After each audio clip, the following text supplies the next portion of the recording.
زمان وصلنا؟ لا تكلم ربع ساعة.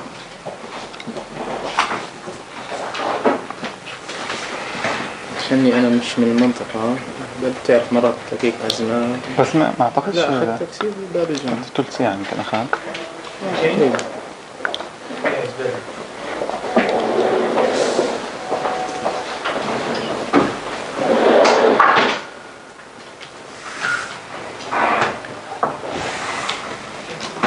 هذه الناس هي أول واحد حكيت عبالي. لا حكى لي تجي ثاني. أنا ما أعرف عشان هيك رحت سألته. احكي لي بحثت عنك على الإنترنت ما في كتير. Really?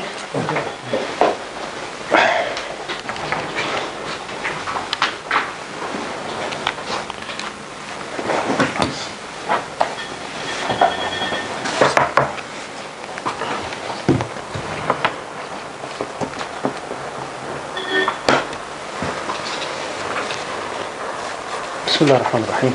الحمد لله والصلاة والسلام على رسول الله. I just want to welcome everybody to our workshop today. It's in cooperation with Vision for Political Development, which is a think tank here in Istanbul. This is our, I think, eighth event this year in addition to the conference we had. And we're very pleased to have among us two speakers who will speak to us about Israeli settlements or colonies and Apartheid Wall in the West Bank. Before I introduce them, I want to welcome our guests from South Africa and the United States.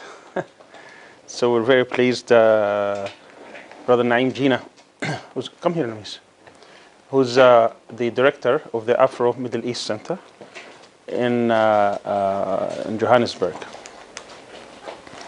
And also, yes, our friend here from South Africa, and Lamis Deek from the United States. And our workshop will focus, as you probably know now, the recent U.S. declaration that they do not find a violation of international law for the settlements that have been going on now in the West Bank since actually the end of the 1967 war. Today we have over 800,000 settlers between Jerusalem as well as in the West Bank. These settlements have increased tremendously since the Oslo Accords. The record shows about 184,000 before 1993, so we're talking about quadrupling that number. So the presentation today will focus on these expansions in these settlements, and we will have two distinguished researchers with us. Firas Qawasma, both are affiliated with Vision, our partner in this workshop, is working as a researcher in the Vision Center for Political Development and head of the Palestinian Land Affairs Department at Vision. He's a PhD candidate at Malaya University, and he authored several articles on Israeli settlements, Apartheid Wall, and land issues. Our next presenter, or actually they will be presenting together, is Hamza Halabiya. He's also a Palestinian researcher at Vision, and he specializes in colonization, spatial and urban planning and development. He holds a Bachelor of Engineering from Jordan University and Masters of International Cooperation and Development from Palestine. He's got 14 years experience in monitoring Israeli colonization activities in the occupied Palestinian territories, and he wrote several case studies regarding settlements and colonization. So without further ado, they will have about 1 hour of presentation, and then it will be followed with questions and answers. Firas. Thank you.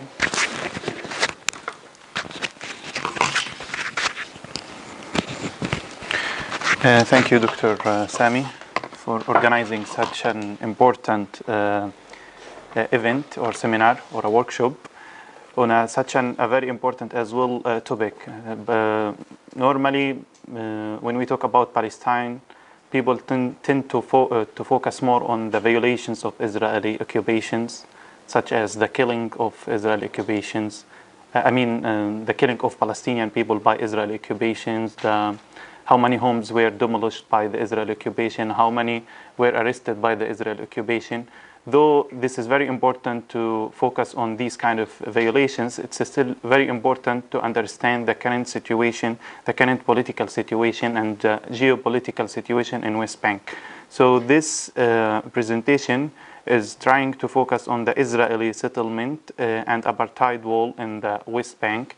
We have set in this presentation 4 or 5 subtopics to focus on. The first one will be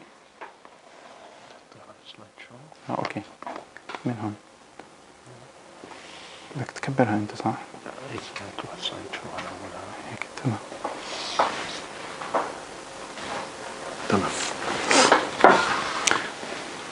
So the first subtopic will be a general overview of the West Bank, focusing on historical and geopolitical backgrounds. The second subtopic will be on some facts. We'll give you some facts about the Israeli settlements in the West Bank, and then moving on the Israeli settlements projects in Jerusalem, and in fact focusing more on the Great Jerusalem project. We'll be talking about this one. The fourth is we'll give you some facts about the Apartheid Wall in the West Bank, and Mr. Hamza will present about this one, the fourth and the fifth subtopic. The fifth subtopic will be about the determinant factors of the Apartheid Wall on the wall construction. So starting by an overview, we'll start with a historical overview. As you all know, just to refresh your information, from the Ottoman Empire has ruled Palestine from 1517 until 1917. And the British mandate has come to Palestine and ruled Palestine from 1918 until 1948.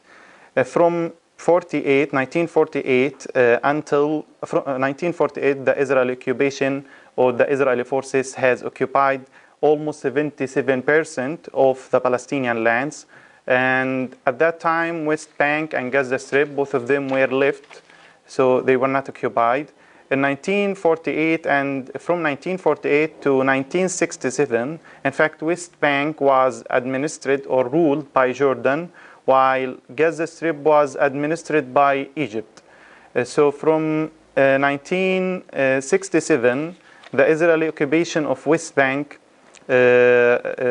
Israeli occupation, in 1967, I'm sorry, the Israeli occupation has seized the West Bank lands and the Gaza Strip lands, which represent almost 22.3% of the historical Palestinian lands. From 1967 to 1993, West Bank, even though West Bank was occupied, but still Palestinians were living in that and still living in these areas, West Bank and Gaza Strip, but both of them were administered and controlled by the Israeli occupation. So in 1993, as Dr. Sami mentioned, Oslo Accords took place, in which some of the main important products of this accord was to recognize Israel as a state, and for the PLO Israel to recognize PLO, Palestinian Liberation Organization, as a representative of Palestinians. And here we might sometimes some people say that in Oslo Accords we recognize Israel as a state and they recognize us as a state. And this did not happen. They did not recognize us as a state. They only recognize PLO as a representative of Palestinian people. And there is a very big difference between the two. And according also to Oslo Accords, West Bank lands were divided into three areas, which are Area A, B, and C. Okay, just to give you an overview on the map, how the Palestinian map was before the 1948. So these are the Jewish settlements. Okay, this is before the Israeli occupation, and after the Israeli occupation, from 1948 to 1967, this is how Palestine has become. So West Bank and the Gaza Strip, both of them were left without occupation, and the white area was the Israeli controlled area, or the Israeli state. Okay, so again, assuming that this is Palestine before Oslo, we have, so I shall stand now. We have here what is called Israeli state, okay? And here we have the West Bank and Gaza Strip. حمزة ممكن تساعدني بس خليك بس اضغط. Okay, so after Oslo Accords, what happened? Okay, still Israel as it is, and West Bank was divided into three areas. Area A, Area B, Area C, and Gaza Strip, it was as it is. It's also important to remind you here, Gaza Strip alone, as a strip, represent only 1.3% of the historical Palestinian lands. Why I'm giving a focus to this point? Because normally we hear a lot about the situation in Gaza, the very aggressive violations against humanity in Gaza, and some of people misunderstand the area of Gaza. They thought that it is the most important part in terms of the size. However, it only represents 1.3% of the historical Palestinian land. Okay, next. So let's talk now about West Bank after Oslo Accords. As I mentioned just now, West Bank lands were divided into three areas: Area A, Area B, Area C. So let's zoom in on this point. So Area A, which is this one, okay, represent only 18%. Where is it? 18% or 17% of the West Bank, not the Palestinian historical land. 21%. Of the 21. Yeah, I have another table. Next slide, I'll compare it and with the Palestinian historical land. So this is Area A. So what does Area A mean? It's everywhere. Yeah. Yeah, as you can see, this is Area A. Okay. So Area A, what does it mean according to the Oslo Accords? Palestinians have administrative and security control over it. Okay. So Area B, Palestinians have an administrative control over it. However, Israelis still. Alaykum assalam wa Ahlan sahla. My colleagues from Vision Center. So Area B represent almost 24% of the West Bank. So this circle is not about Palestine. So this is only West Bank. And again, West Bank represent only 22% of the Palestinian historical land. So now we're talking only about West Bank. So Area B represent almost 24% of the West Bank area. So what does Area B mean? Area B means that Palestinians have administrative control, but they don't have security control. In other words, if an Israeli troop came to this area, they can do whatever they want because they are responsible for security. We Palestinians are not for that issue. So Area C is the disaster one, and it represents 60% of West Bank. Again, not the Palestinian historical land of the West Bank. So in Area C, Israelis in fact have both control, administrative control and security control. Okay, so let's compare these numbers. As you can see here, this is Area A, and this is Area B, the green color, and this is Area C. Represents 60% of West Bank. Can we go to the next slide? Okay, let's compare these numbers with out of the West Bank and out of the Palestinian historical land.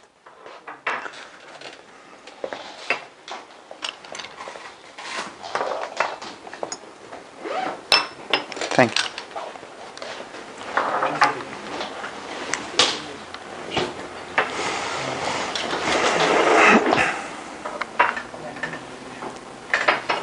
I know that I'm giving you much of details, but these details are very important in order to understand the very complicated geopolitical situation in West Bank. So, can I resume? Okay.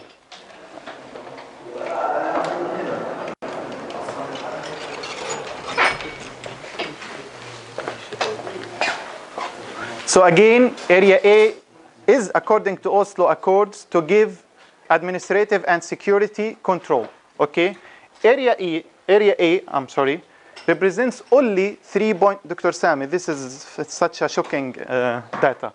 Represents only 3.6% of the historical Palestinian land.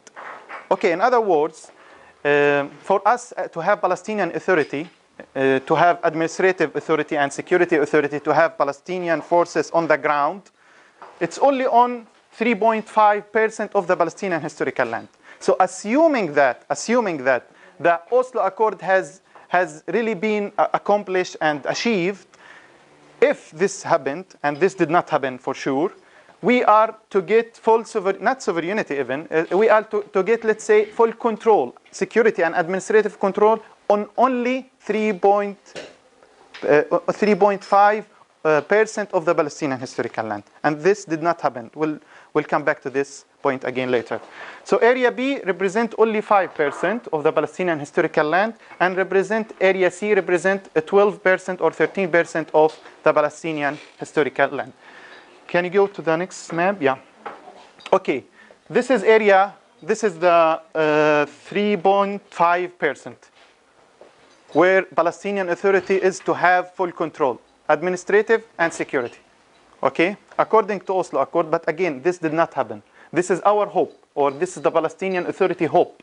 Okay, so if we add Area B, because they do have some control, the administrative control, the map will be like this.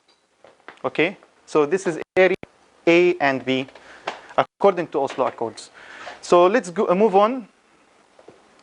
Okay, I'll give you an overview now about the Palestinian population.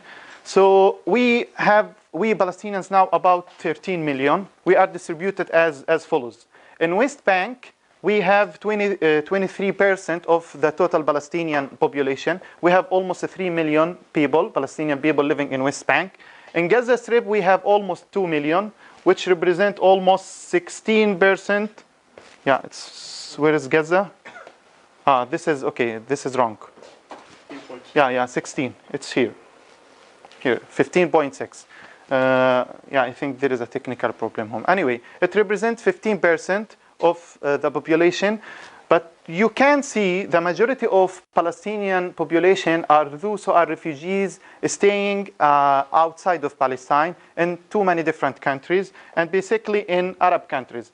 So they represent 44% of the total Palestinian population. If we add this number to this number, which are those who are staying at the Arab countries and those who are refugees staying at the foreign countries, we will be having 50% of Palestinian population are refugees and staying outside of Palestine.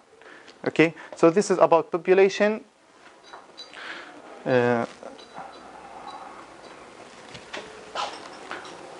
Okay, now let's focus on the population, but relate that to the situation in West Bank.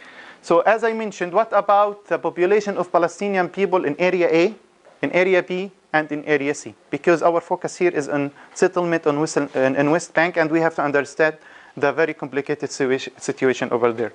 In Area A, there is 50% of the West Bank population living in it. Okay? In Area B, there are almost 40% of Palestinian population are living in it, and only 10% equals to 300 or 400,000 Palestinians are living in that area. In other words, here most of the almost 50% of the Palestinians are living in this area. Okay, and another 40 in the green area, and only 10% are living here in this area C. Can you move in? Okay, so this is an overview. We'll now move into the second subtopic of this presentation, which is about some facts. I'll give you some shocking facts about the Israeli settlements in the West Bank. So first of all, we do have now the current situation. We do have almost 160 Israeli settlements in West Bank. So now our talk is only about West Bank, okay? So we have 160 Israeli settlements over there, and we have also about 260 Israeli outposts in the West Bank. So what are the differences between outposts and settlements? There are two main differences. Number one is that outposts are smaller than the settlements. Number two is that, as Israel says, outposts are illegal. But most of the settlements here started as an outpost and then became settlements. So these 260 Israeli outposts are very soon to become very legal settlements, unfortunately, from the Israeli perspective. So let's see the map for this. Okay, here are the Israeli settlements in West Bank, distributed in all lands of West Bank. As we can see, the bigger the circle is, the more the population we have in each of these circles. So these are the distribution of Israeli settlements, unfortunately, in the West Bank. And these are the outposts. Okay. These are the Israeli settlements, the big circles, and the small ones are the Israeli outposts. Okay, let's move on. And as we can see, we'll come back to this point. In Jerusalem, there are a lot of settlements to the extent that you cannot even see the original lands over there. So in the Jordan Valley, we have almost 30% of in the Jordan Valley, we have almost 30% of West Bank land is controlled by or occupied by the Israeli occupation. This is the Israeli Valley. It is fully controlled by the Israeli occupation. So adding to this story or to this complicated situation, another point, which is the checkpoints and the bypasses roads. We have almost 106 constant checkpoints in West Bank. As we can see in the picture, these are the checkpoints in the West Bank.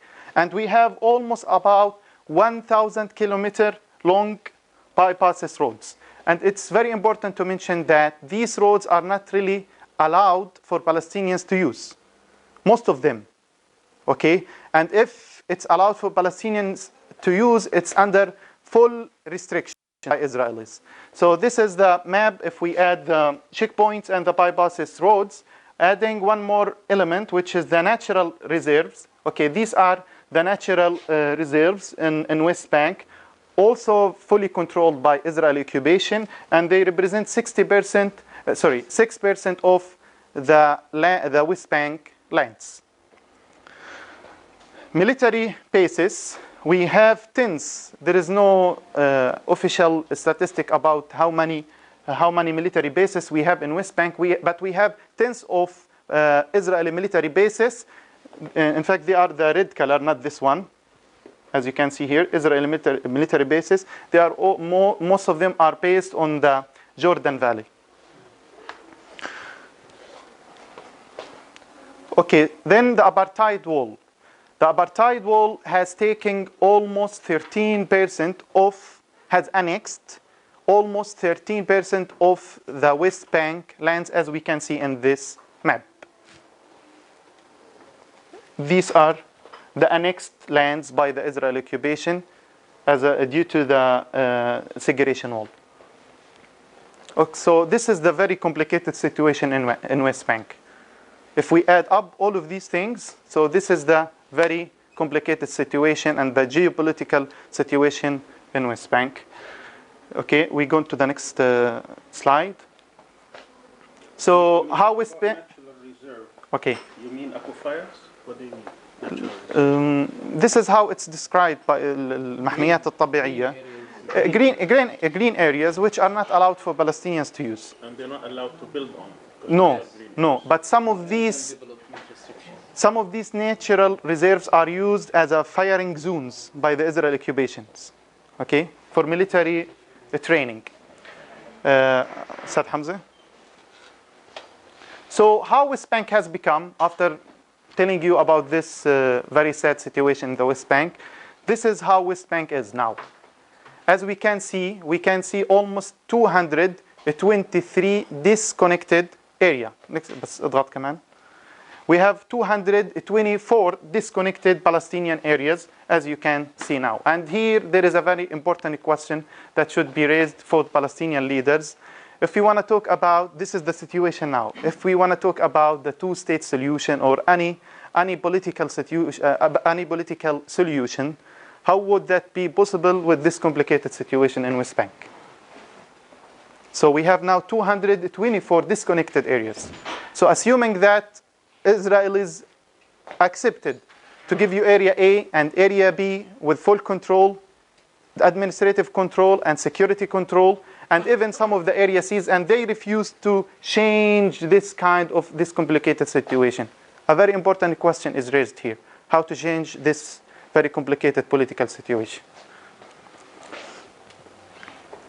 So the expansion of Israeli settlements, we have almost 150 to 160 Israeli settlements according to different official websites and sources.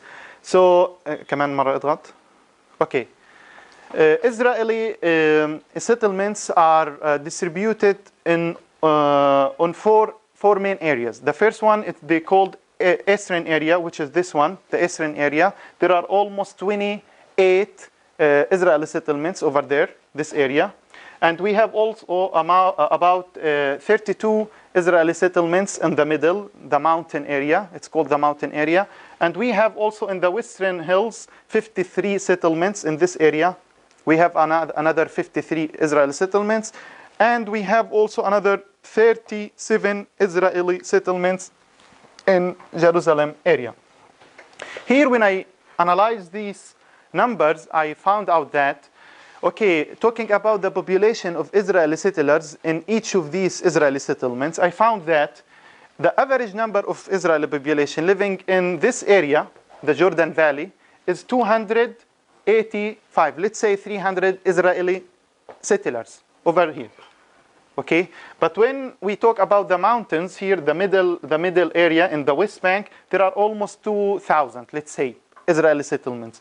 The Western Hills, which is this area, there are almost about 3,700 Israeli settlers.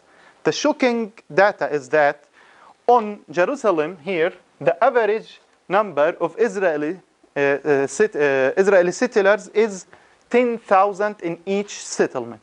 And here, it gives us a clue about the battle here in Jerusalem. Because the battle here in Jerusalem is a demographic one. Because they want to get out of the Palestinian population in Jerusalem and have a majority of Jewish or a majority of settlers in West Bank. We'll be talking about this point later on when I present about the Great Jerusalem Project. هذه بعدها ما في مشكلة.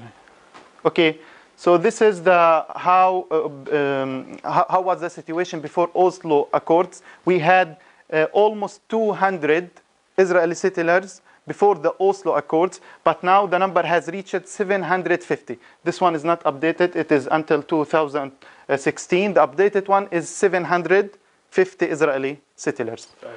1,000 settlers. They are distributed, Hamza. They are distributed on different Palestinian governorates. As you can see, Jerusalem. This is in Arabic. I'm sorry, I couldn't find the English one. In Jerusalem, we have, as I mentioned just now, this number has already increased and updated. We have almost 350 Israeli settlers in Jerusalem. Okay, next slide. I have mentioned this one before. Okay, so because I don't have that much of time, let's talk a little bit about the very special and the very particular situation in Jerusalem itself. There are in fact too many Israeli projects, but the most serious and the most dangerous one is what is called the Great Jerusalem Project. I'll be talking about this one. In fact, after 1967, Israeli leaders have set a plan to divide Jerusalem into 3 areas, and they call it Al-Atwaq al-Thalatha, the 3 circle strategies, or strategy. So what is this circle strategy is all about? Next step. Or as you can see in this as you can see in this map, this is Jerusalem. I know it's complicated now, I'll try to simplify it. This is the first circle, okay, and this is the second circle, and this is the third circle. 3 of them are in Jerusalem city. And this is Jerusalem. If you want to know the boundaries of Jerusalem city and where is it located in the West Bank map, this is how it's located. So these are the different Palestinian governments and cities, and these are the Jerusalem. Okay, the 3 circles strategy. The first one is to surround or to have Israeli settlers inside the old city itself. And it's very important also, or it's worth to mention that this strategy has started from 1967. And this also gives us a hint on how Israelis think. In fact, they are not reactive.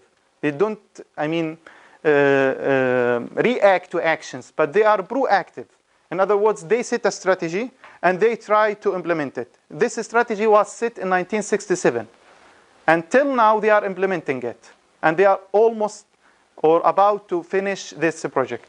So in 1967, they said that the first circle is to focus on is to have some Israeli settlers inside the old city, in Magharba neighborhood, Harat al-Maghariba.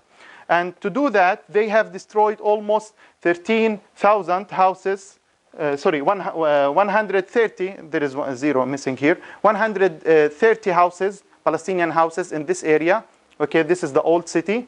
And they have built their neighborhood, the Jewish neighborhood, or let's say the Israeli settlement neighborhood. And they have displaced 6,000 Palestinian people with almost 4,050 Israeli settlers over here. So the Jewish quarter represents almost 20% of the old city. So the second circle, it's called the municipal boundaries. In 1967, this is also important to mention, from 1948 to 1967, as I mentioned before, West Jordan was controlling or was ruling Jerusalem. Okay, so Jerusalem was under the responsibility of Jordan. In that time, the boundaries of municipality was only 6 kilometers. Only 6 kilometers. So the first thing that the Israeli occupation has done after occupying the West Bank, the first thing they have done is to شو هذا؟ ما خلينا هيك. The first thing they have done is to increase the boundaries, the municipal boundaries from 6 kilometers to 71 kilometers. Why? Because this facilitates their control over the Holy Land, the holy city Jerusalem. So this is the municipal boundaries from 1948 to 1967 under the Jordanian control, as we can see this red color. So what they have done, they have increased it to become like this. Okay, so this is the second circle. They have decided, and they implemented for sure, that they said we want to build 11 Israeli settlements inside this boundary. And they have done it, starting from 1970s until 1990. They have built 11 Israeli settlements in this area, as you can see. So what they aimed at this, from these Israeli settlements, number one is to disconnect all Palestinian areas inside this boundary. This is number one. And number two is to reach a Jewish majority and besieging the construction of Palestinian neighborhoods. They have set a plan also to have 80% majority of Israeli settlers inside Jerusalem and only not to allow more than 20% of Palestinians to live in this area. So this is a plan that was set in 1967. Next. So this is the second circle. The third circle is called the Greater Jerusalem Project, which starts from the municipal boundaries until the Great Jerusalem Project boundaries. So what about this project? I'll show you in next slide. So again, this is Jerusalem. Okay, the Great أعطيني قلم أو خلاص. The Great Jerusalem is controlled almost 80% of Jerusalem. بس لا بس هيك ممكن أكتب عليه. تمام.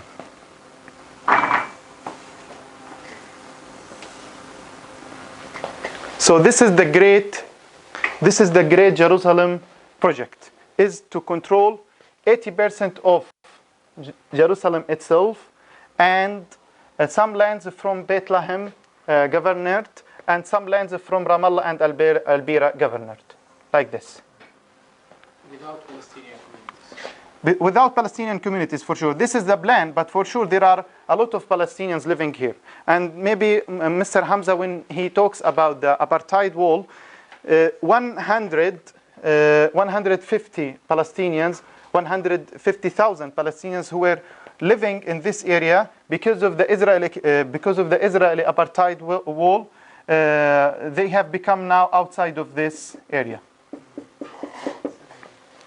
Okay, so this is the Israeli, the Great Jerusalem project. It consists, in fact, of 3 settlements blocks, as you can see. The first one from north here, it's called Givat Ze'ev. Oh, here, okay. This one, Givat Ze'ev block. It consists 5 settlements, and in this area there are almost 50,000 Israeli settlers staying at this area. So in the second block is Gosh Atzion, which is this one. Part of it in Beit Lahem and part of it in Jerusalem itself. And it consists 14 Israeli settlements here. We have 14.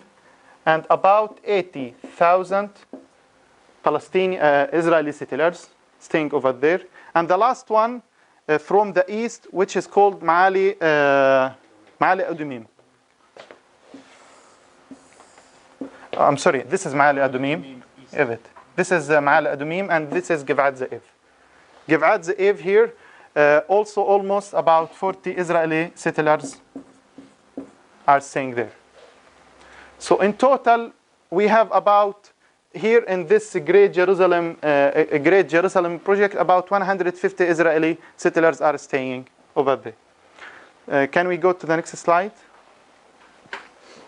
Okay, what does this project aimed at?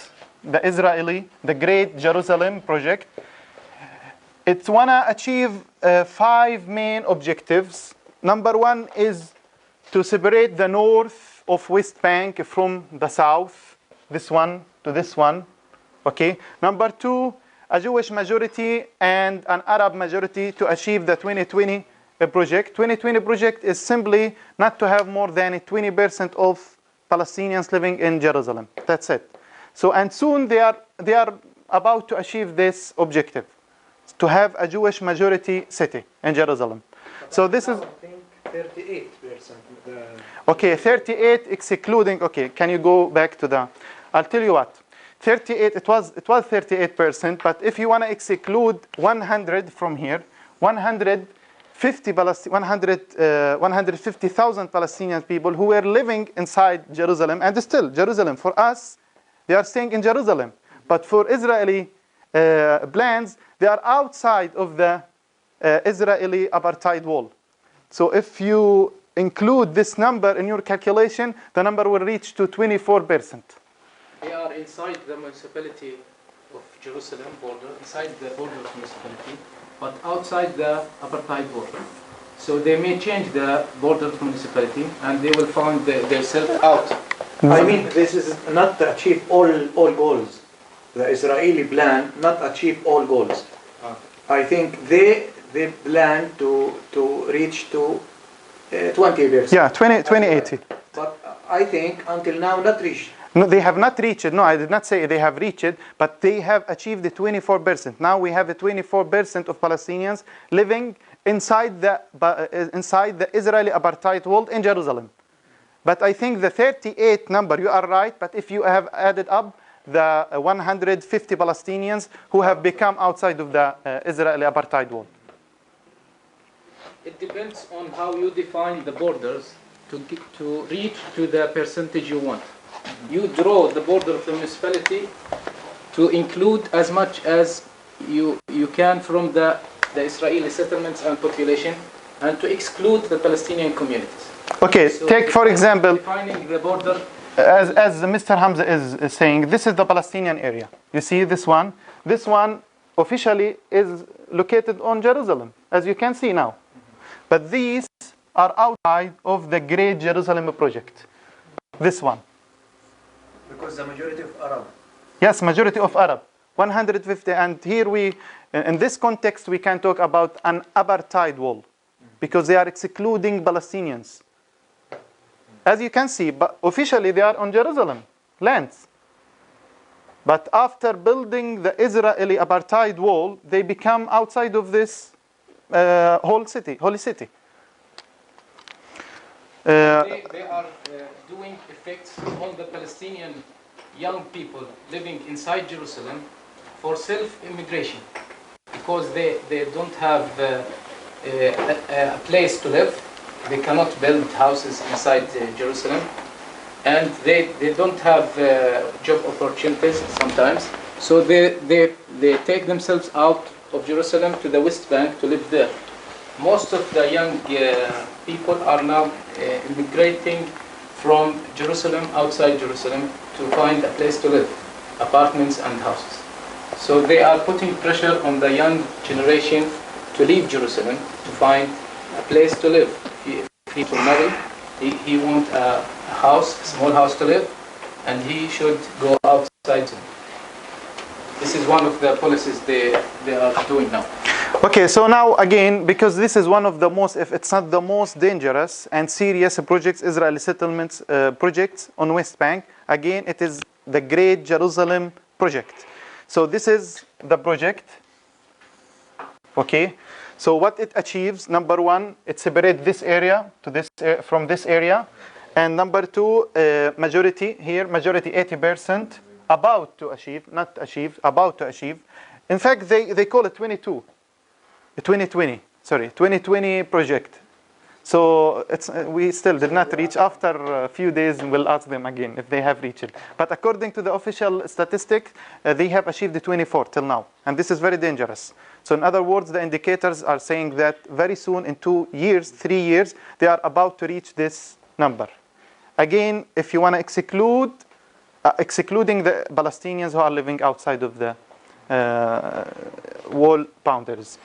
So okay, so this area has become disconnected from this area, and number three is to secure a way between, to have a secure way between the coastal areas and the Jordan Valley. So again, this is a Jordan Valley, as I have showed you before. This area is all controlled by Israeli occupation. So we have this area controlled by Israeli occupation. So this project helps in achieving a secure way from here to here. So West Bank is divided into 2 parts, and we have secure way from these coastal areas to Jordan Valley. And number 4 is to protect Jerusalem from any attack from Jordan. So having blocks, 1 block here, and especially the one from here, would help in protecting Israel or Jerusalem from any attack coming from this side. So now, number 5th goal is to annex more than or about 10% of the West Bank areas. So after this project is completed, 10%, about 555 kilometer square, is controlled by Israeli occupation by only implementing the Great Jerusalem Project. I think that's okay. I'm going to finish with this slide. I want to summarize the situation here in Jerusalem.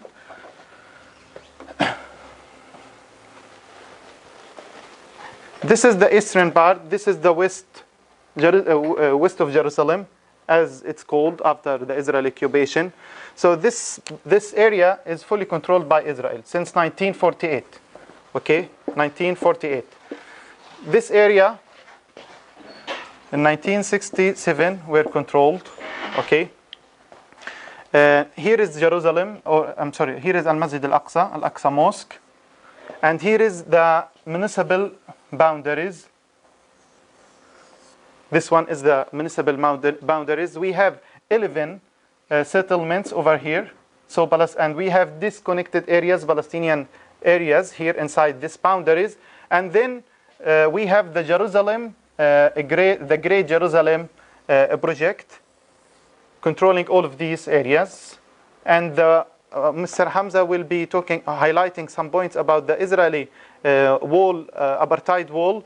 In fact, the Apartheid Wall was built based on the Great Jerusalem Project boundaries. So we have the same here. We have the same Israeli walls and the same Great Jerusalem Project boundaries. So this is the situation now in Jerusalem.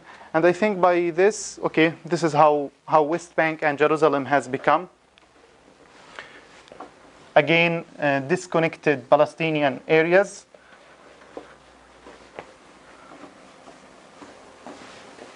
And almost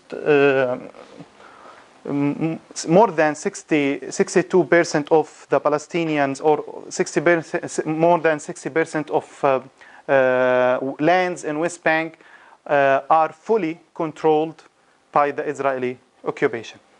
So by this 62 اللي هي اريا جيم وبعض من اللي اخذوا الجدار 62% of the West Bank lands are fully controlled by the Israeli occupation. That is not to say the remaining 38 or 40% of West Bank is controlled by Palestinians. Because in the name, yes, we do have the Palestinian Authority over there, but on the ground, unfortunately, Israeli forces can come anytime, at any place, to arrest, to kill, to do whatever they want. They can even arrest some of those who are affiliated with the Palestinian Authority itself. There is no one would say anything. This is the very sad situation in West Bank, unfortunately. So by this, I'm finishing my presentation. I'll give the stage now to Mr. Hamza, and he'll be focusing on the Israeli Apartheid Wall. So thank you so much for listening to me. And Dr. Sami will have some questions after the presentation is done, right? Yes. Yes, Mr. Hamza. Hayyakallah.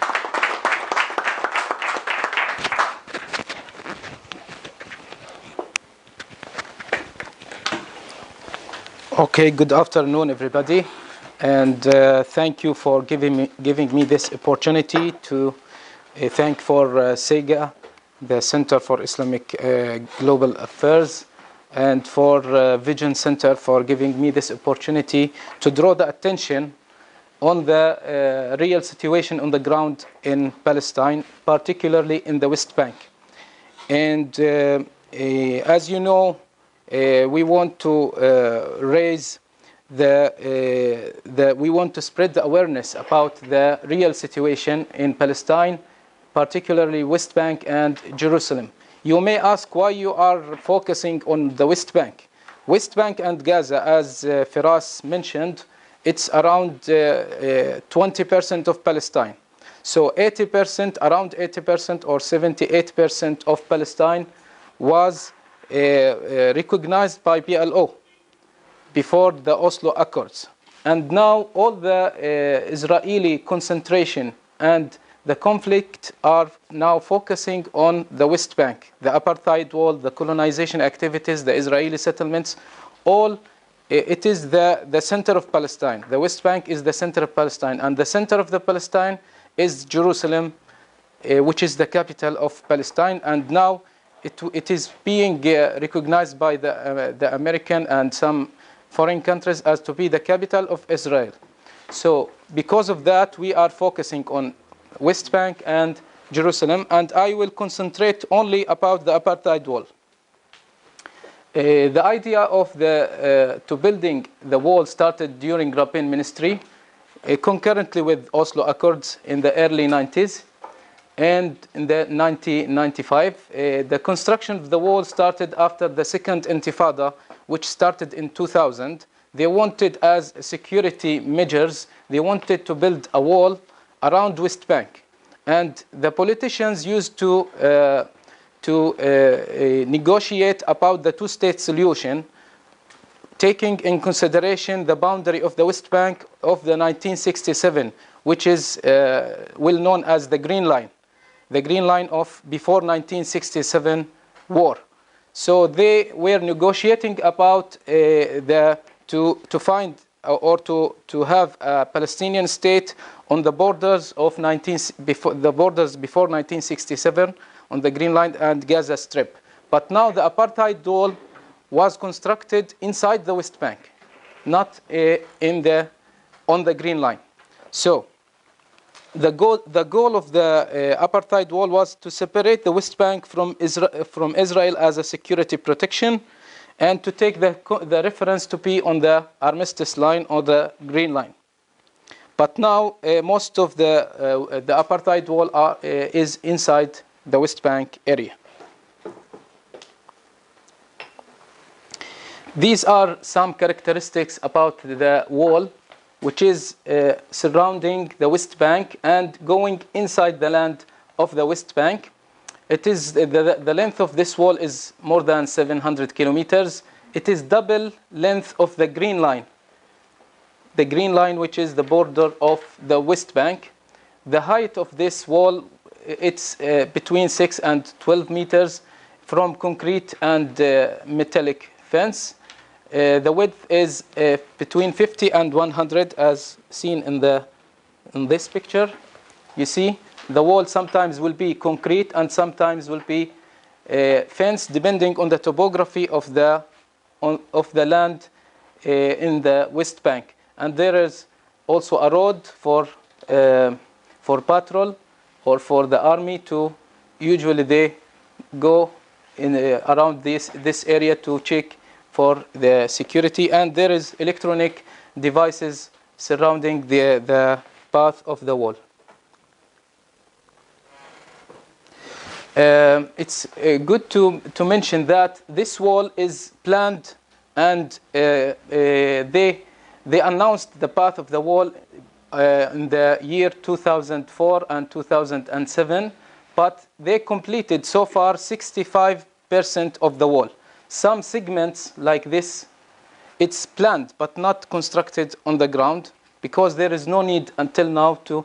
So sometimes people from Palestine go through the areas in the planned path of the wall, but now they put priorities for certain areas to construct the wall. In some areas like this area, it's planned, not well constructed yet until now. So they completed 65% of this wall.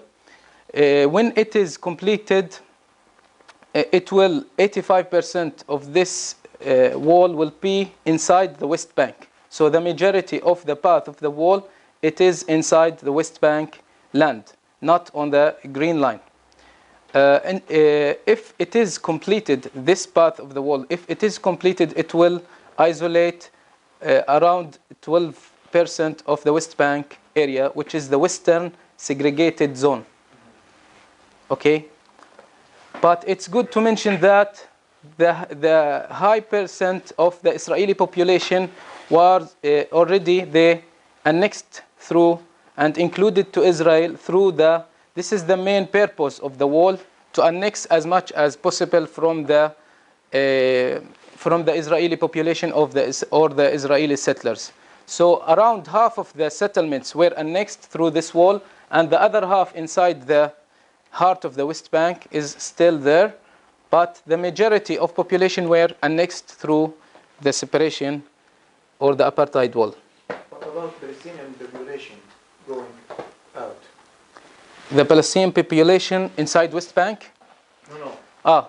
There is some Palestinian communities inside the Western zone, but it is around, I think it's around 100 to 200,000 Palestinian population living inside the Western area. But now they have the accessibility to go through the West Bank, not to Israel, but they may change some segments of the wall to exclude Palestinian communities and include Israeli settlements. Can I add something? I think regarding this area, we might call it as an area D, not even A, B, C. I call it myself area D, because here we have, as you have mentioned, here we have some Palestinian people living between the Green Line, the Green Line and the wall. And they, to be honest with you, they face a lot of violations. There are a lot of Israeli violations against them in terms of education, health, and little attention has been paid to this to those who are living over there. Yes. But they are Some suffering. policy in to fact. push them go out. To be honest, I think those people who are living in this area are suffering more than Palestinians living in Area C, because we used to hear about Palestinians living in Area C that they are, suffer a lot from too many different perspectives, such as education, health, and blah blah blah. But about those people, they are even suffering more, in fact. And this area is full of checkpoints. So the Palestinian living here is daily movement between the checkpoints to go to the West Bank and backward. It's good to mention the International Court of Justice opinion when they started building or constructing the wall. They issued an advisory opinion, non-binding opinion about that the Israeli building of the barrier in the OPT is illegal. This is the opinion of the International Court of Justice. And they said that the construction must stop immediately and Israel should make reparation for any damage caused. This was done by a majority of 14-1. The judges found that the barrier construction breaches the international law. But it is a non-binding opinion.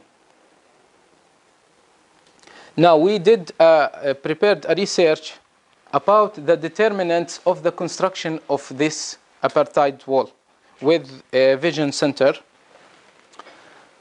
So we wanted to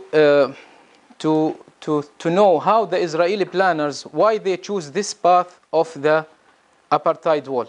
Why did they not construct this wall on the green line? Why did they choose this path of the wall? So we defined around 10 determinants. Number one is the Israeli planners wanted to join the maximum number of Israeli settlements and Israeli settlers behind the segregation wall. So as you see, this is the area in the northern of West Bank, around Salfit and Nablus. You see the path of the wall. They choose the path of the wall to include as much as they can from the area near to the green line, and to include the maximum number of Israeli settlements and Israeli population to the Israeli side. So all the people of the Israeli people living inside these areas, they have the accessibility to go toward the western area, which is the occupied territories in 1948 or Israel. So and they are living inside West Bank, but they are living also in the Israeli side. And they wanted to make protection for the settlements through this wall. So they could, through the Israeli wall, they could annex around 71 settlements inhabited by around 85% of total population of Israeli settlers inside the West Bank. So this is the main target of establishing this wall, and to choose this path of the wall to include these settlements, the majority of population living inside the West Bank. It is well known these as fingers, Sharon fingers, which is to put fingers inside the body of the West Bank from the western side. Also around Jerusalem, they did a finger. So this is Kedumim finger, and this is Ariel. This is Ariel finger, and this is Kedumim finger, to include the settlements around these areas. And they concentrated also around Jerusalem, beside the northern West Bank. And they wanted also to occupy as much as they can from the Palestinian land, from the West Bank area. Now they have the full control around 78% of historical Palestine. They will add another 13% of the West Bank, which is the most important lands in West Bank, the Jerusalem area, the agricultural areas, and the Israeli population. And the other remaining area are mostly inhabited by Palestinian communities.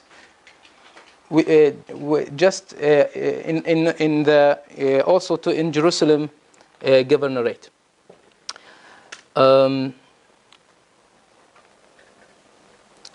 before they choose this path, the Israeli, always they studying the land ownership before constructing any or occupying any land for military purposes or for construction of settlements. They study the land ownership, and they have declared the state land. Around 38% of the West Bank was declared as state land. State land, which is land belonging to the state, between brackets. The state is who is controlling the area. Now they are controlling the West Bank, so they define themselves as the state, and they have the right to build anything on the 38% of state land. The other are mixed of private lands and other things. The Oslo Agreement, we will not, because Firas talked about this. It's good to mention that the Palestinian presence in the West Bank prevented the wall to be extended more in the West Bank. So the wall will take the space areas and will stop on the Palestinian presence. So the Palestinian communities in such areas prevented the more expansion of the Israeli wall inside the West Bank. It's an important determinant why they choose the wall. This is an example. Here is Masjid Bilal bin Rabah, or which is well known as Qubbat Rahil. It's a historical place. Rachel is the mother of Joseph, Prophet Joseph, in Bethlehem. So this is the tomb. It was a mosque or masjid for Muslims. Now, when they constructed this wall, they entered inside Bethlehem city from the north to annex this important location. Before this important, also the Al-Masjid Al-Aqsa, all the Al-Masjid Al-Aqsa area and surrounding areas, the old city was annexed. But the case of, this is Qubbat Rahil, Rachel's tomb. It's now declared as Jewish historical place. Al-Masjid Al-Aqsa, all of the area and surrounding areas were annexed by the wall. And also Al-Haram Ibrahimi. The three main cities, the most important three cities in Palestine is Jerusalem, Bethlehem, and Hebron. Why? Because it is the religious capital or the religious presence in Palestine, Al-Ard al-Muqaddasa, the Holy Land, for Muslims, Christians, and Jewish. For Muslims, Al-Masjid Al-Aqsa. For Christians, Bethlehem, the Nativity Church. And for the Al-Khalil, 4 prophets' tomb inside Al-Khalil, or the Hebron city. Al-Khalil, it is located in the heart of the West Bank. The Apartheid Wall couldn't annex Al-Khalil, but they established settlements. They surrounded the city and divided the city, H1 and H2 areas. So the Apartheid couldn't annex all the Hebron city, but they put military control and settlements surrounding Al-Haram Al-Ibrahimi in Al-Khalil. It is well known that the Israeli always choose to build the settlements and also the Apartheid Wall around the hilltops of the West Banks. They choose the hilltops areas. It is a religious direction, by the way. The West Bank area from Palestine, it is the mountain area. The higher area in Palestine, it is between 800 and 1,000 above mean sea level. So it is all the West Bank mountains are high area when compared to other Palestinian land. So most of the settlements are on the hilltops and annexed by the wall for security reasons. They wanted also, through building this wall, to include as much as they can from the agricultural areas. So the majority of the area annexed by the wall, it's around half of the area is agricultural area, the western zone.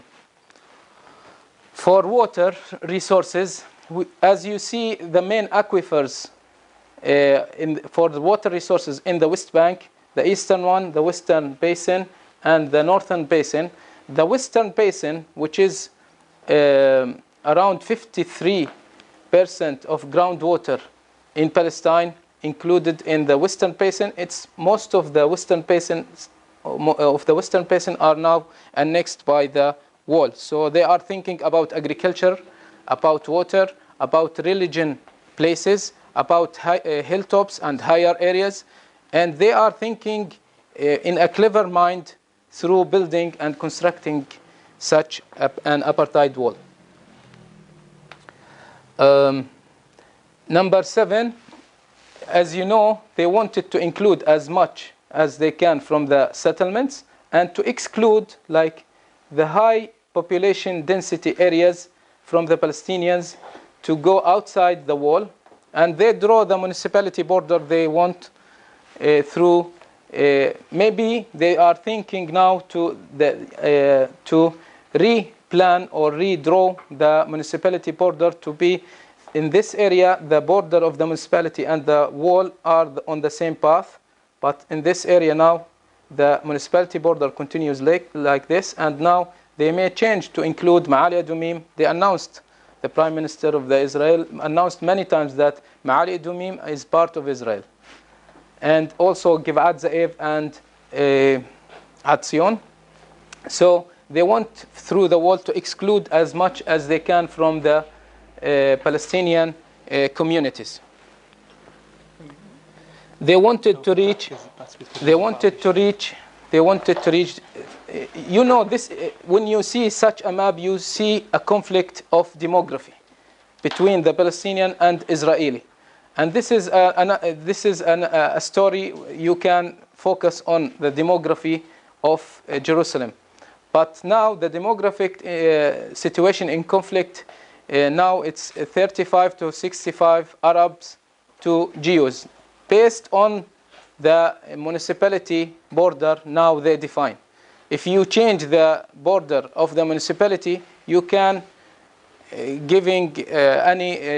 you can change this balance by defining another border for the municipality. But on the current border of the municipality, we have 35 to 65% Arabs to Jews, and they wanted to reach by 25 to 20% of Arab to 80%, and they may change the municipality border and to do pressure on the Palestinian to leave from the area they define. And Greater Jerusalem, as mentioned by my colleague, they wanted 10% of West Bank through the blue area, which will annex Atzion area, Ma'ali Adumim area, and Givat Ze'ev area. This is the Greater Jerusalem project that they are working on now.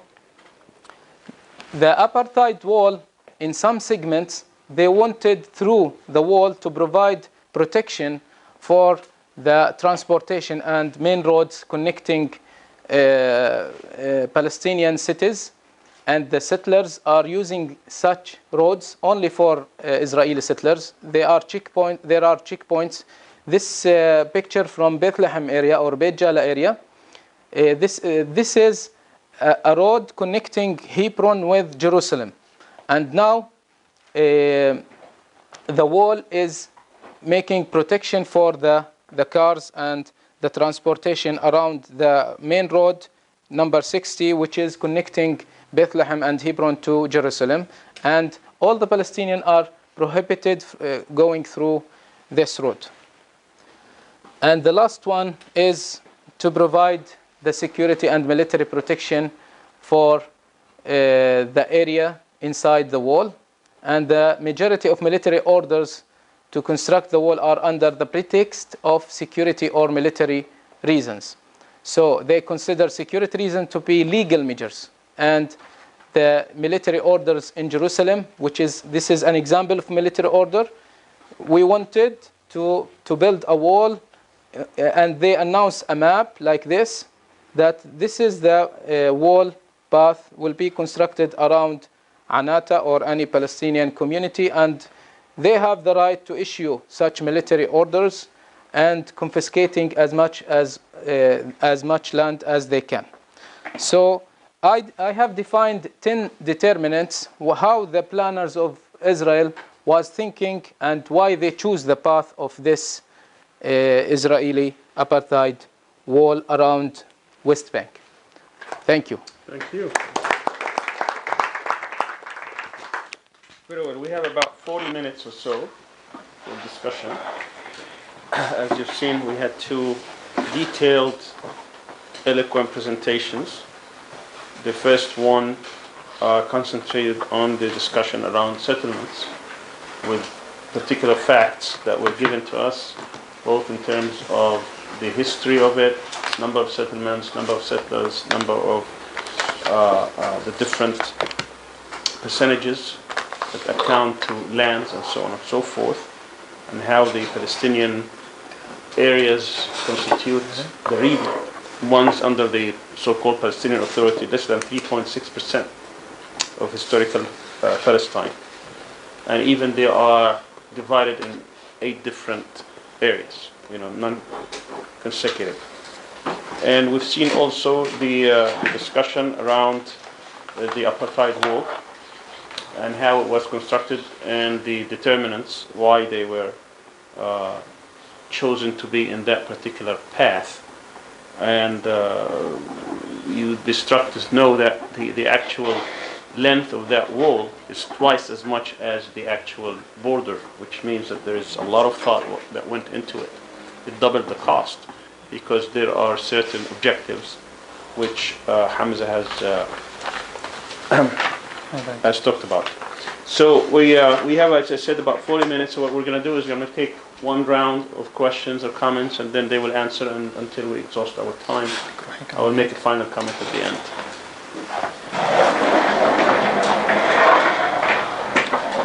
Anybody want to start off this discussion? Yes. So there is something. You identify yourself? I'm a master student in architecture. By the way, there is an attendance sheet if you sign it, so we can be on your list, inshallah. Yes, go ahead. Okay, so the question is about there is something called هيئة التسويق الأراضي والمياه by the Palestinian Authority. They established it like maybe 1 year ago or something. This is Land and Water Settlement Agency. Yeah, something like that. I don't know what is it exactly in English. The question is, what is it exactly, and what are they trying to do by that? Okay. Body? All right. So the question is about this agency that's called Land and Water Settlements that is being administered by the Palestinian Authority, and he's asking what it is really and what does it do. Okay. Let's take 2 or 3 questions. Dr. Sami, can I have paper, please? Yes. Anyone else? تسوية الأراضي والمياه. Yes. Of course. First, I just want to say to both the speakers that I think that the kind of level of detail really is extremely useful, and the maps, etc., extremely useful in understanding what we're looking at. Both for those of us who are academics, but also for activists, to really get to grips with that. So I want to say thank you and congratulations for that. A couple of comments around it. First, in the presentation around settlements, I was a bit kind of disconcerted when you spoke about settlement versus outposts, because the terminology was very much the Israeli terminology. Firstly, I don't think we should be talking about settlements versus outposts. They're all settlements, and secondly, there's no such thing as anything there being legal. Every single one of them, including the city of Ma'ale Adumin, is illegal under international law. And we should really not be considering what the Israeli law has to say about it if it's illegal under international law. So that's the one point. I also thought that one kind of missing dimension in both presentations was was the human impact of all of this. Now, yes, we spoke about Palestinians, etc., but I think that the presentation, even from an academic perspective, would be greatly enhanced by real life experience of people that have to deal with both settlements and the war. So when you look at the picture of the wall, for example, and you said that people's lives are made difficult by the wall, it suddenly makes much more sense when you think about the man whose daughter lives on the other side of the real life story, whose daughter lives on the other side of the wall, and before had to walk 100 meters to get to his daughter's house, and now has to drive an hour around through a gate to visit his daughter, and other such stories. I think that those give more texture to the issue and bring home what is really at stake here, more than rocks and walls. Finally, I perhaps want to add 2 points to the issue about I can't remember the term, the word you used, but the reasons for the war. Determinants. Determinants for the war. The one is, and perhaps this is more a determinant for settlements, but it applies to the wall because the wall surrounds the settlements, is the issue of aquifers, water supply.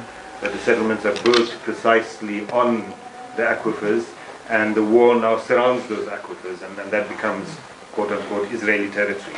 They own all the water by virtue of this. And the second one is that I believe that there's a very deliberate intention that one of the purposes of the wall is a slow genocide. Qalqilya is a good example, which is surrounded by the wall. But another example which we often don't think about is Bethlehem. Bethlehem didn't stop the wall, as you kind of suggested.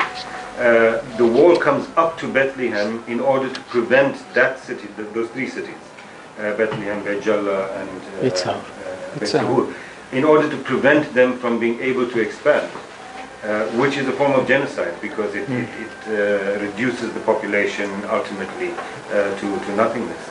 And I think that that's very deliberately a purpose of what the wall is supposed to do, is to get rid of Palestinians. Thank you so much. Very well, thank you very much. Brother Naeem. Yes? I have only a question about what the law applied inside the settlement and outside the settlement between the Green Line and the Apartheid Wall. The law. Yes. You mean on the Palestinians? I think Israel applied inside the West Bank. They divide many groups outside the settlement, inside the wall, between the Okay, so what kind of laws they apply with the Israelis who are outside the 1948 land, and what laws they apply for the Palestinians? Yes. Okay. All right. One more question before we turn it to our speakers. Yes. Thanks to both speakers for the presentation. I just wanted to perhaps add and ask if the presenters thought about this in terms of expansion of settlement, the economic industries that also contribute to obviously the continuous dispossession of land from Palestinians.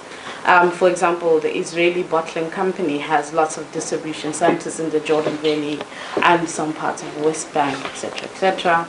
I think that might be a very good, addition in terms of thinking about how it's not settlement as we think of the settlement of people or the creation of residential areas for the settlers that then come in, because it's also these expansion of economic industries in Palestinian lands that then continues the dispossession. Very well. Thank you. And for Omar, a question you answer him. The first one.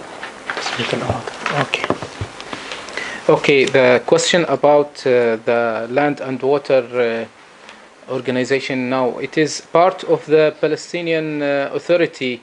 It's a body inside Palestinian Authority which aims to get the ownership of the people for certain lands. So they announced for all the West Bankers that we want to make a settlement for the lands in the Palestinian land, and anyone who has any proof for his land, please come and give us as a Palestinian Authority your ownership documents for such land. So they divided the West Bank into basins for each governorate without Jerusalem now.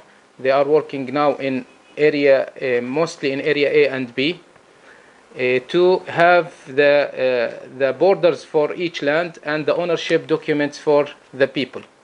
And you know, this project is very big project. Now they are implementing this project through the private sector. Yani they don't have technical assistance from private engineering offices. So they make a bid, and they don't have a lot of engineers and surveyors to do this thing. So, and the Palestinian people, they pay around, it depends on, for 1,000 meters square for land, they would pay around 100 to $200 for $100 for 1 dunum. 1,000 square meter, 1 dunum. 100,000 مش $100. No.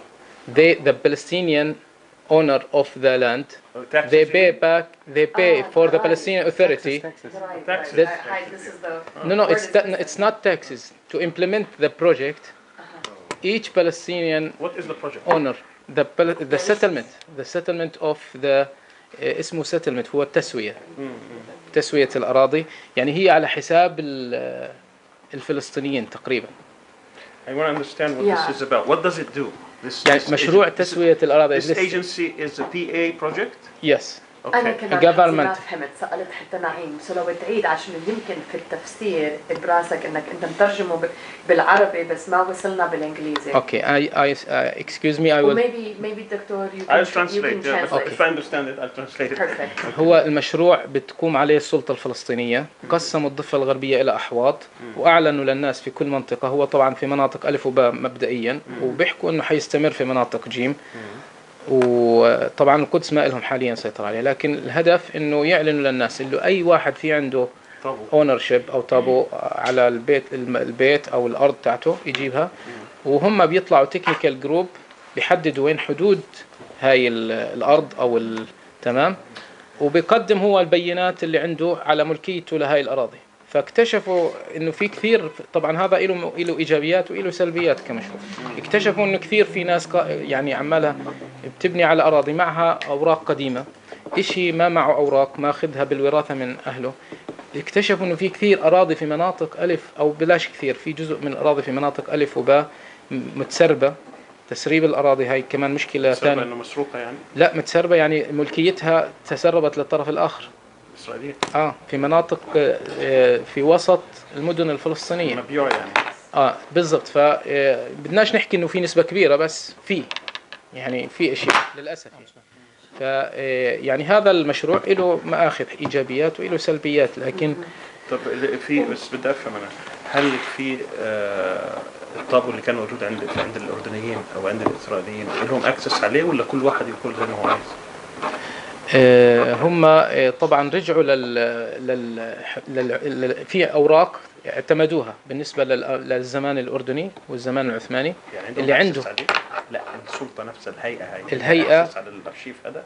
لا، هم بيعملوا مشروع جديد، باعتبار طبعا المواطن المفروض يكون عنده اونرشيب دوكيومنت لللاند او البيت اللي هو ساكن فيه. يعني ما بيبدأوا من بيس معينة. ما بعرف صراحة. Okay, so I'm sorry. you want to translate? No. I wanted to ask more questions. Oh, okay. So basically what it is, it's a new project by the PA in areas A and B, and it allows the citizen, the resident, the Palestinian, to present their proof of their ownership of any piece of land or property. And through that they send a technical team to give the actual boundaries for these. Surveying. Surveying. No. So basically, it has positive and negative impact. They found that some of these lands actually have been either sold or taken by the Israelis. But also, it seems like the person who actually presents their proof, they will have to pay $100 or so per 1,000 meters for these kind of services. I asked whether the archives, either from the Ottoman era or from the Jordanian era, if they start from that, and the answer is not sure, probably not, which makes it or gives it a great deal of or a lack of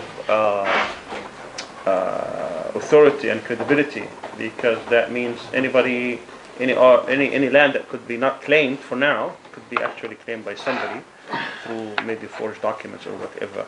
And I wonder if the Israelis even actually would certify such agency, or would it will be acceptable. I'm not sure. It's a Palestinian project, يعني. Yeah, it has nothing to do with the Israeli approval.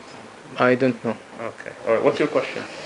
He has other questions, but since I'm gonna finish this one, Yeah, just on this subject, I mean, let me speak من حوارة based in New York attorney. So my questions are going to be evidentiary based, يعني عن evidence, I don't know شو الأدلة.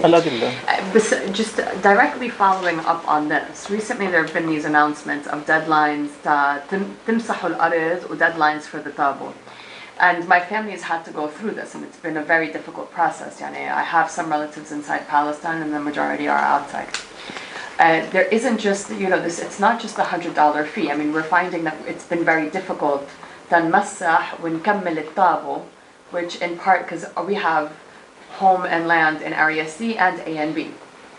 So we found that it's, sometimes in the law, sometimes it's better to not try to document or say a thing than to actually say a thing and make a document, because the creation of the document causes many more problems than just leaving it alone and saying politically this is ours. So that's generally one issue. The second issue is that the tabo deadlines that are being presented by this, combined with the grand corruption of the Palestinian judiciary and the grander corruption of Palestinian lawyers, has made تمسيح والتابو prohibitively expensive for a good number of Palestinians in the West Bank, and I'm not just talking about my family. And it's become its own industry. So the corruption has pervaded the ability of Palestinians to preserve and protect their land, even from Israelis, and this is a big problem. And I wonder if it's being dealt with. The evidentiary issues that I'm curious about, Dr. Sami brought them up. Aside from this process, for the areas that have become settlements, where is the evidence of Palestinian ownership being preserved outside of the individual homes of Palestinians? Is this something that any Palestinian agency or NGO or informal NGO managing? So that's question number one. It was, much of this was not new. And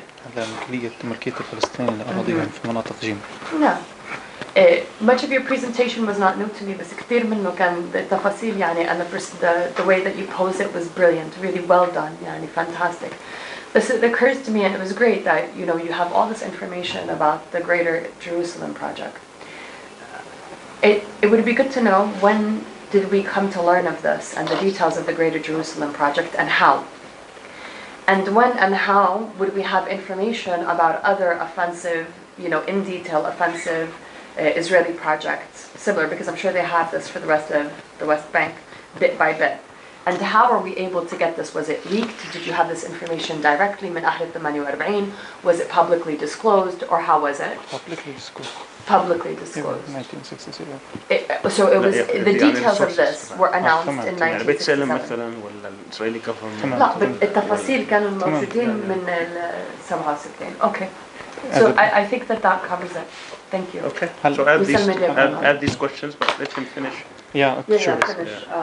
هذول للآخر مش مهم. على موضوع التسوية. the other question. Okay. You finished the one who asked the question. Is it okay? You have asked a very difficult question, Ahmad. سامحك الله. For me, I have no information about this one. That's why I asked Mr. Okay. Hamza to answer. Actually, I'm curious to know if you care, just an addendum to this, whether the Jordanian archives information is available to us. If someone wants to go and research and see all the different ownership since before 1967, is that information available or is it secret? Because I had someone coming to me actually, and they claim a lot of lands, and they have had an extremely difficult time getting to anything because the Jordanians refuse to release anything. Because the land issue in Palestine now is a sensitive issue, and Yeah, all but the, this is just all the people. information. I mean, if there's an Yes. archival information in every society, the type of ownership should be public records. Yes. But here you have, I mean, this land actually they no longer have any jurisdiction over. It is just type of, I mean, even the Ottoman. If I come here in Ankara and I go to a particular agency and I give the name of somebody, my grandfather or great grandfather, whatever, I said, did he own any land? They look it up and they tell me. In Jordan, it's next to impossible to get this information. It's as if like it's a conspiracy not to have people know who owned what. I'm sorry, can I ask just like one more follow-up question? Is there a way to access information about the actual settlers who are living in the various settlements? يعني their origins, their dual nationality. هل في طريق إن نعرف عنهم بزيادة؟ وعن طريق مين؟ ولو مش حابب يعني أنا حابة أعرف وعاوز هاي المعلومات. Okay. تفصيل عن مستوطنين يعني. Go ahead and answer, and then Can we'll you go. just add a word to what you said? Sure. I think there's, apart from the Ottoman and the Jordanian, there's also the British mandate, Yeah, right. which are accessible 50 years later. That's an So you have any interesting thing. questions Yeah. for the evidences hand? I did not. So Yeah, أبدأ I ولا wonder لا؟ if they would be كان accessible. evidences. They are. Okay. They are Emilio did some work. So about land ownership. Okay. okay, for Sorry. Omar question, no, it's okay. To be honest with you, for Omar question, I don't have that much of information to answer you. So Mr. Hamza maybe it was much better to answer this question since he's working in Bethlehem municipality and he has much more information compared to me. So, but regarding Dr. Jannat comments, yes, I do agree with you in the 2 points that you have mentioned regarding the use of outposts and settlements. I fully agree with you that for us, not for me as a Palestinian, for us as a human, yeah, we don't even recognize the existence of Israel settlement in West Bank at all. We don't recognize any kind of Israeli actions on West Bank, in fact. But why I have used these terms, first of all, because they are very popular terms and they have been used by too many researchers. At least this is what I have seen. Number two, because there are some practical differences between settlements and outposts. One of them is the number of population. As I have mentioned, normally in outposts there are a very little number of Israeli settlers, populations are staying there. So maybe this is my justification, but I do agree with you with the origin of the idea that we, as human, we don't even recognize the existence of any Israeli actions against Palestinians in West Bank. This is number one. Number two, the comment you give regarding the human impacts, I also do agree with you. In fact, I have another different, I was checking now if I have it or not, I have another different presentation on the violations of Israeli settlements against people in West Bank.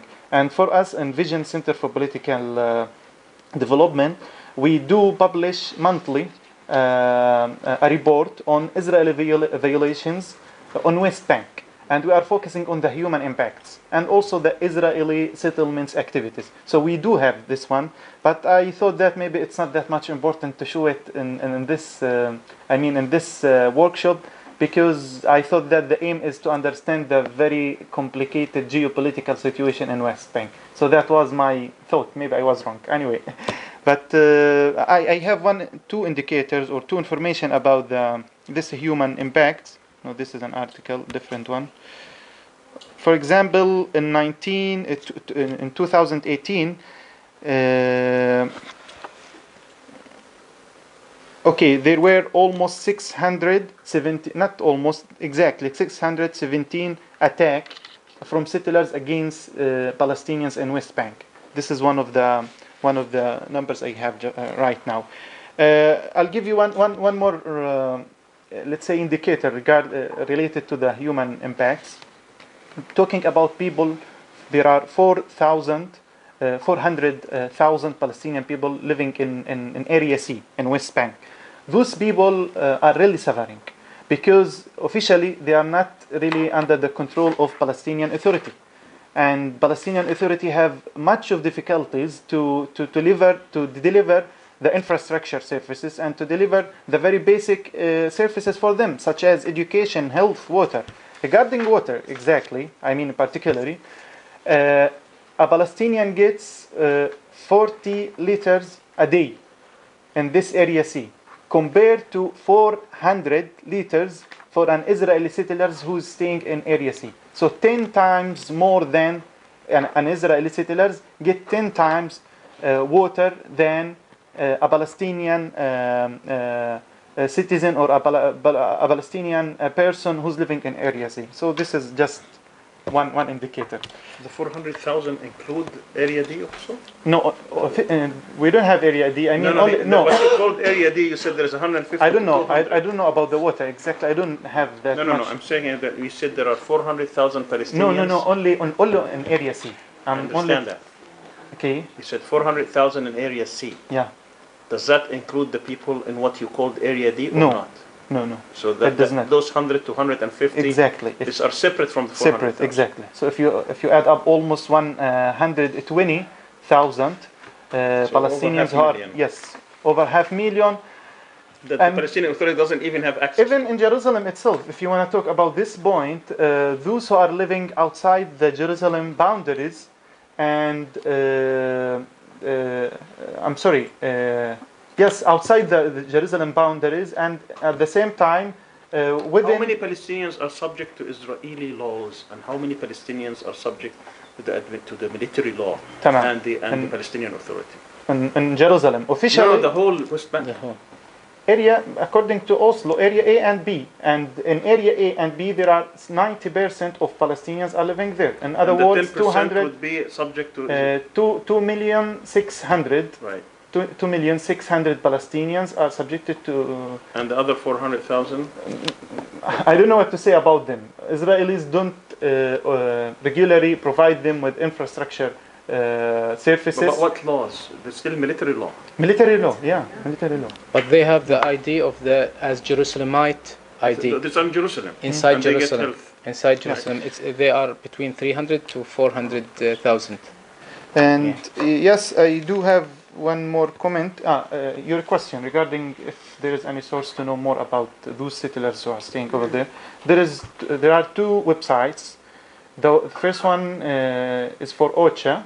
There is a reactive map. You can interactive. Interactive map. You can use it and zoom in, and you can if you just Google it.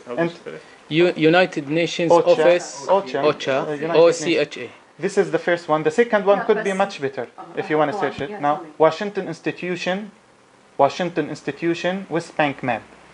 And so this also tells you details about who the settlers are, where they come from. But no, this exact information, no, it doesn't give you where they came from, but they tell you about their ideologies, whether they are religious, Maybe you can find such information in the ICBS, Israeli Center for Bureau of Statistics.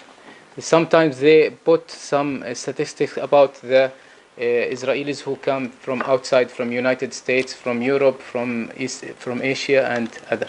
I found. داخل ما عندكم أي مجال إنكم تعرفوا مين قاعد مين من وين أجوا أنتوا يعني كمؤسسة. We don't have. ما هاي يعني أنا This is Ministry of Interior. أنا بشرحها يعني بالعمادي لو في مجال بيكون كتير حلو وكتير مهم من ناحية قانونية على فكرة. بس one more question Take your time, it's okay. The last time I heard, which was a few years back, it was at actually a UN USQA session. The wall was only 30% complete. The wall is not yet complete, 65%. Correct? 65%. So now it's 65%. Okay, thanks. Almost beat it 79. Okay. You have asked also a question regarding the Greater Jerusalem project. Yeah. See, the strategy in Arabic, in the الأطواق الثلاثة, or the three circle encirclements projects, or the three circles, as I translated. Anyway, in fact, they did not mention that we're gonna have a project called Greater Jerusalem project, and they didn't have that much of information about this project in detail. However, they have it as a strategy. But as a project, when it was set in 1983, I forget who was governing the Israeli government in that time, in 1983. 83 Begin. Begin, Osman Begin. But how did it become public information accessible to Palestinians? It was just announced. I can't imagine it was announced in 1983 بالتفاصيل. Wallahi, يعني, when I read about it, I read that it was announced in that time, but I don't know how it was announced. So I just read that in the research. It was announced in 1983. Your understanding is it was announced in 83 with those details? Who announced? The Israel government. They announced what? The establishment of the Greater Jerusalem project. Yeah, Sharon was defense minister, and Begin was prime minister. Yeah, could be. I forget, in fact, but about this with those details, information. Faris, with the details of the 2020, the details of the three circles? Not at the time. No. The fifth circle was set in 1967, in fact, because they have implemented the first and the second one. The first one is to control the old city, and that was the first thing they have done in 1967 when they occupied Jerusalem. In fact, But they actually they annexed Jerusalem in 1980. That's when the United Nations condemned them in. But the practical one, I mean, the practical occupation. Of course, 67. Yeah. Oh, of course. I'm talking about But the I mean, practical the official annexation of Jerusalem took place in 1980. September, I think. يعطيكم العافية شباب أسفين في سؤال على ما القانون السائد. I didn't get your question, to be honest with you. He said, what is the law? I understand your question. You mean that what is the law implemented for those Palestinians who are living between the Green Line and between the Israeli Apartheid Wall? Basically, I think that Israelis don't have laws for us. I mean, to serve us. What law was implemented to build the wall that refers us to the original plan in 2002 when Sharon was the prime minister. But I don't really know if there is any specific law regarding Palestinians living in Area D, which I call it. I don't know if there is a law, in fact. So we could search. سؤالك عن القانون السائد على الفلسطينيين ولا على الإسرائيليين؟ by Israelis. على الإسرائيليين.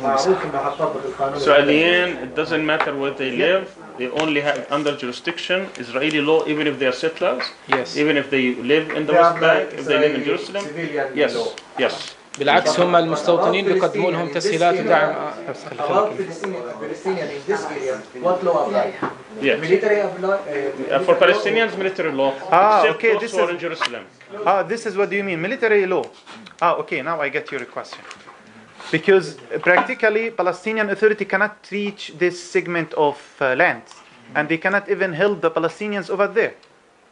And practically, Israelis are supposed to help and to provide infrastructure services for those Palestinians in Area D. Okay, now I get your question. It's actually against Geneva. All right. Wallah, everything we is still have against few the minutes. international. I'm going to make just a few comments until when they're Yeah, done. they have. عندكم شيء ولا خلاص؟ There were a comment about the economic impact through the apartheid wall and the settlements. I totally agree that some of the objectives of the apartheid wall is economic, and this affected. They built a lot of factories inside the West Bank. They used the land as the quarries, the stone quarries. A lot of stone quarries are controlled by Israeli occupation inside the West Bank, and this, and also we mentioned the agriculture. Most of dates now, the dates, inside the West Bank, particularly the Jordan Valley area, is they grow the dates, and they they send it outside Palestine as Israeli agricultural products. So the quarries inside the West Bank, This is economic, the agriculture, the land itself, and the factories inside the West Bank and around the settlements. All of this affected the Palestinian human, affected the Palestinian economic also situation. Yeah, just one comment before. I don't know if anyone has any question or comments before we finish. I have a comment, but So can I? Of course. Yeah. Okay. In fact, we in Vision Center for Political Development, we do believe that it is our responsibility to spread out the awareness about the very complicated situation in West Bank, and we also do believe that, to be honest with you, even Palestinian leaders don't really know that much of detail about this complicated situation. And I think that if they really know about this one, they might come to unite, and they might really, come to know this very sad reality about the complicated situation in West Bank. So we hope that we can spread out this awareness. And if you have any question, any inquiry, anything, even after this lecture, you are most welcome to contact with us. Thank you so much. Very well, thank you. I just want to make a final comment. Language matters. And sometimes we use a language that is very innocuous, but and it's wrongly used, as Brother Naeem mentioned. The word colonization in Arabic was translated over 100 years ago as istimar, which means a builder. See, it's totally inappropriate, but that's how people have used now to say it. Why this is actually istikhrab, it's destroying. And when we talk about settlements, it's very innocuous. They're settling. Yes, nothing happened. Or settlers, and what we should really be used is colonies and colonists and usurpers. Muhtasabat, usurpers. This is stolen land, usurped land. That's the type of thing. Obviously, this is not what the veiling. This is what people are using. It's not. It's what the media and others, or even academia, it's not. But we need always to mention this, even if we use the common words. So I think we need also to look very closely at what kind of language we use. We don't want to use the language of the other, how they're describing us. We need to describe how we see it and the real reality on the ground. These are stolen lands, usurped lands. The other point is the political implications of all this. That's probably part of what maybe a little bit missing. And there are 4 points I'd like to make. One is that the two solution is dead. Anybody, the two-state solution, anybody who had any fantasy that somehow this is alive, because I met maybe a year ago Muhammad Ishtiya, who's now the Prime Minister. And he's claiming, no, it's not dead, we can, and he makes himself as he makes himself as the source or the authority on settlements. And most of Palestinian leaders are saying and this guy is actually, he says that he did his master's degree on settlements, so he should be more than anyone else. But I think it's more than that. There are a lot of interest into this for some ruling elites. But obviously, after you see this, there's nothing called two-state solution. So that should really be set aside. And it's not even the Palestinians who are refusing it. Even if they claim to get, which they will never do, 21% of historical Palestine, but on its face, it's not an option. So that's gone. The second point is, what would be, if that two-state solution is gone, what is the purpose of the PA? What is actually Palestinian Authority's purpose? What are they doing? Are they trying just to serve the security interest of Israel?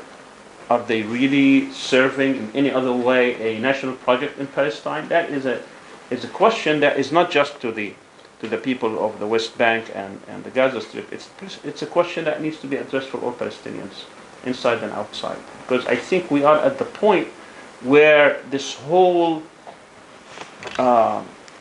Oslo process has come to a crushing halt.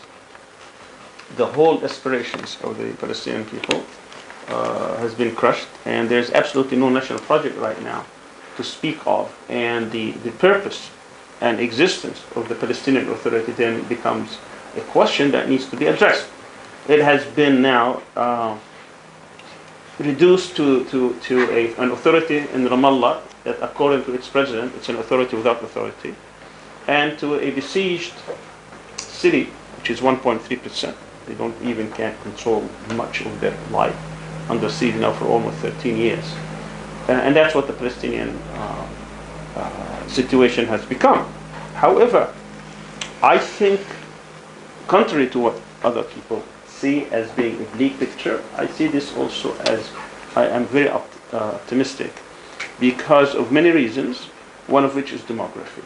I mean, there is no way that I gave a talk back in April when we have our Palestine conference, about different 12 imperatives of Israel, and for them to stay as a viable state with all these settlements and settlers and projects and all this work and the Apartheid Wall and the security service and all that, they still have to have all these 12 things going for them at the same time, which is impossible to exclude the Palestinians and colonize them and have this structure of being basically a colonizer and colonized forever. I mean, it just cannot happen.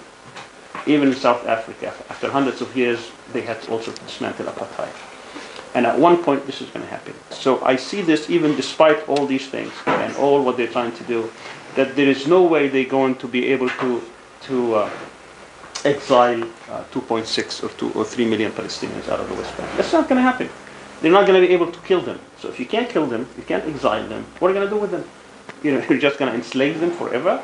I don't think that's possible. Which means at one point, and that's my final point, is that there has to be is going now, and we just concluded one conference a couple of days ago, there has to be a solidarity movement, a worldwide movement, by which, this Zionist state, this exclusivist state, this racist state, is going to be held to account. Maybe strategically speaking, we don't have that power now, but it's growing. And at one point, this cannot continue. I believe that not too distant future, I believe, hopefully, if I don't see it, you will see it, guys, you're much younger, is that this state would be dismantled just on the basis of what's happening on the ground, despite all these things that are happening. So I believe that that's going to happen. I believe that the solidarity movement around Palestine is going to grow. It's a worldwide movement, and I think strategically speaking, within even that this region, things are not going to stay the same. If the counter-revolution forces have been on the ascendance, now they are in the descendants, and I think we're going to have another wave, and we're seeing it right now. And when that strategic calculations changes, when that strategic imbalance changes in favor of those who are representing the real people of this area, I think the Israeli project, the Zionist project, will end. Thank you very much. We'll see our next event, which would be, of course, we're going to have one probably before, but our book discussion series will start on, or will convene on at the end of the month, on the 27th, on Friday, but we may have another event that we'll let you know about. Thank you. Thank you.